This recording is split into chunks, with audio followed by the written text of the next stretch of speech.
Côte d'Ivoire, dans les années à venir. Déclaration choc d'Emers Faé. Dans une récente interview accordée à 11 Mondial, Emers Faé, élu meilleur entraîneur de la CAN 2023, a partagé des perspectives fascinantes sur l'impact potentiel des entraîneurs locaux dans le football africain. Il a expliqué comment ces entraîneurs pourraient révolutionner le sport sur le continent.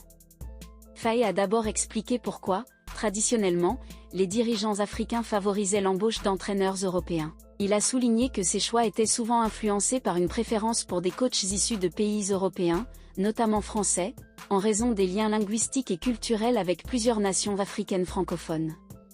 Cette tendance a longtemps été perçue comme un gage de sécurité et de compétences tactiques par les dirigeants sportifs africains.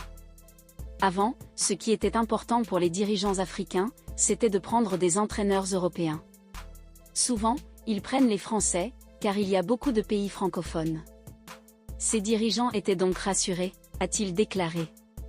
Emers Faé a révélé que, au fil des ans, une évolution notable a eu lieu concernant la perception des entraîneurs de football en Afrique.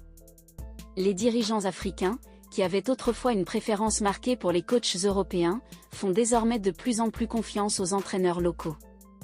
Cette transition reflète un changement dans l'approche et la reconnaissance des compétences et des talents au sein même du continent, favorisant ainsi le développement et la valorisation des ressources locales dans le domaine du football. Ces entraîneurs de l'extérieur avaient peut-être plus de notions tactiques.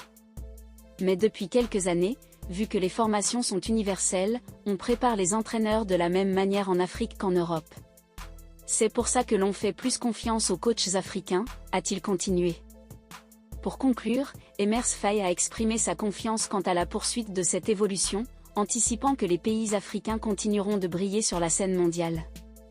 Il a cité l'exemple du Maroc, qui a impressionné lors du Mondial 2022 au Qatar, comme preuve que les nations africaines sont capables de réaliser de grandes performances lors des compétitions internationales.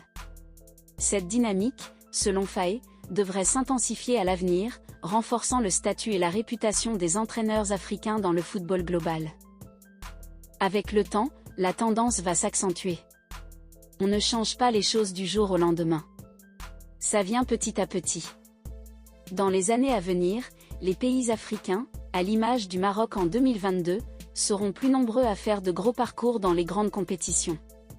À partir de là, les entraîneurs africains seront regardés différemment, a-t-il ajouté. Il est important de souligner que Emers Faé est l'entraîneur qui a marqué les esprits lors de la CAN 2023. Initialement nommé à titre intérimaire pour succéder à Jean-Louis Gasset, il a rapidement prouvé son efficacité en revitalisant l'équipe nationale ivoirienne. En reconnaissance de ses réalisations et de l'impact positif qu'il a eu sur l'équipe, la Fédération ivoirienne de football, FIF, a décidé de le nommer entraîneur titulaire. Fort de cette expérience réussie, Faé aspire à réitérer ses succès lors de la prochaine CAN en 2025.